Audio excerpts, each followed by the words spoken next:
আমি আমার হিটম্যানকে পেয়ে গেছি। তুমি যে কাজটা 2 মাসে করতে পারলা না সেটা 2 ঘন্টায় করে ফেলবা। প্রেম বস, প্রেম।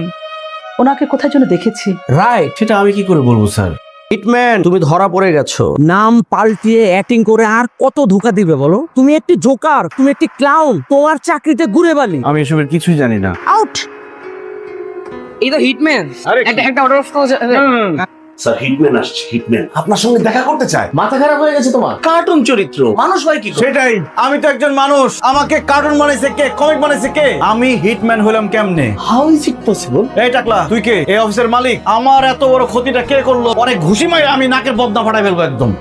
এই অফিসের মালিক না, ঘুরতে আসছিলাম, অফিসটা দেখতে আসছিলাম। আপু আসি, হ্যাঁ ভালো থাকবেন। Relax relax. কি ক্ষতি হয়েছে আপনার আমাকে বলেন, খুলে বলেন। ও আপনি অফিসের মালিক? আমি অফিসের মালিক হতে যাব কেন? এই যে আমাদের স্যার মালিক। কিরে টাকলা, তোর মধ্যে তো ঘাপলা আছে, তুই মিথ্যা কথা বললি কেন? হিটম্যান ক্যারেক্টারটা আমি তৈরি করেছি। আসলে সত্যি কথা বলতে আপনাকে দেখেই তৈরি করেছিলাম। ওই দিন রাস্তায় যখন প্রথম আপনাকে দেখলাম, আপনি অন্যায়ের প্রতিবাদ করছেন, আপনাকে দেখেই আমার ভালো লেগে গিয়েছিল। সঙ্গে সঙ্গে কিছু ছবি ক্লিক করে আমি অফিসে এসেই আপনার ক্যারেক্টারটা ডেভেলপ করেছি। যাই হোক, আমি রিয়েলি সরি, আসলে আপনার পারমিশন নেওয়া উচিত ছিল। আপনি সবার সামনে আমাকে জোকার বানায় ফেলছেন। পোলাপান আমাকে দেখে খোঁচা মারে। আমি চাকরির ইন্টারভিউ দিতে গেছি, আমার চাকরিটা হয়ে যেত। আমাকে বলে কিনা আমি নাকি জোকার, আমি নাকি ক্লাউন, আমার জন্য পোলাপান নষ্ট হইতেছে। আমার চাকরিটা হয় নাই। কত ভালো একটা চাকরি ছিল। আপনারা একটু কথা বলুন না, আমি আসি। এই টাকলা, পালানো ধান্দা তাই না?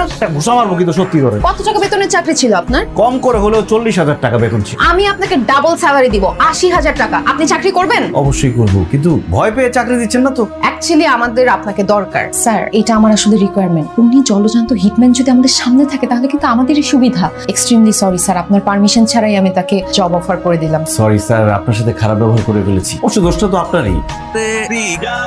এই যে বিল্ডিং এর 7 তলায় টপ ফ্লোরে আমরা থাকি, আমি আর আমার মা। যাবেন? এইভাবে কেউ কাউকে ইনভাইট করে? এটা তো কথার কথা বললাম, সত্যি সত্যি ইনভাইট করিনি। আমার মাকে না বলে যদি আপনাকে নিয়ে যাই, মা কি ভাববে? তবে আমার চাকরির প্রথম যেদিন বেতন পাবো, এই টাকা দিয়ে আপনাকে বাসায় দাওয়াত করে খাওয়াবো। অপেক্ষায় থাকলাম, সবাইকে তখন বড় গলায় বলতে পারবো হিটম্যানের বাসায় দাওয়াত খেয়ে আসলাম। আপনি তো এখন সেলিব্রিটি। আরে কিসের সেলিব্রিটি? পোলাপনের যন্ত্রণায় জীবন শেষ। সমস্যা কোথায়? মাস্ক পরে থাকবেন। তাছাড়া এত সহজে মানুষের সামনে ধরা দেওয়া যাবে না, কারণ হিটম্যান হচ্ছে সবার স্বপ্নের ক্যারেক্টার। আপনি যদি নেগেটিভ কোনো কিছু করে ফেলেন, উল্টাপাল্টা কোনো কিছু করেন, তাহলে কিন্তু হিটম্যান ক্যারেক্টারের উপর নেগেটিভ ইম্প্যাক্ট পড়বে। উল্টাপাল্টা কোনো কিছুই করবো না, শুধু মাস্ক কেন, দরকার হলে মাঙ্কি ক্যাপ পরে থাকবো, কিন্তু তারপর আমার চাকরির কিছু হতে দিব না। চাকরিটা আমার বাঁচাতেই হবে। চাকরিটা মনে হয় আপনার জন্য খুব জরুরি। 2 মাস ধরে বাসা ভাড়া দিতে পারি না। আমার মা একটা স্কুলে চাকরি করে, সেই টাকা দিয়ে ঠিক মতো সংসারই চলে না, আর বাসা ভাড়া দিব কিভাবে?